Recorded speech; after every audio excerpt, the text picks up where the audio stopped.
এই জায়গা খানটা অত সুন্দর, অন্য এখানে বাড়ি বানাইলো ওলা সুন্দর লাগলো না। ইগু কিতাবা ইগু তো দেখি আত্মীর বাচ্চা।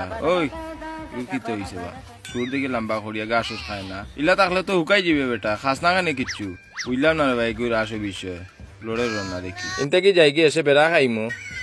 ইগি দেখি কলা গাছ তো যাই গিয়ে উপাস কলা দেখি তুলা মারি উবাই দিছে।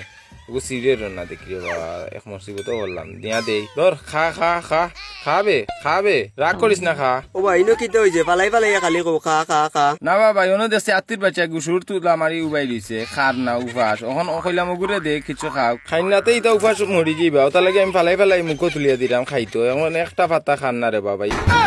ই কিতা কও মিয়া? ও মিয়া তোমার মাথাত কিতা সমস্যা নেই? ইগু মাটির মূর্তি জিরা পিগে খাইতো গিলা ইগু পাগলামি করার জায়গা পাও না নে মিয়া। ইগু যদি আসা হইতো তে ইগুর খানটা দিতে পারলাই না নে, অন্তে কি আনামাতি বাড়িয়া যাও মিয়া, সিনো না আইয়া হামাই গেছে। মাটির বানা জিরা ফলা সুন্দর নিবা ও কি মেলা লাগে, আমি খানি দিলাম তো খাইতো, আমার আরো বেটা খাইয়া দিলি।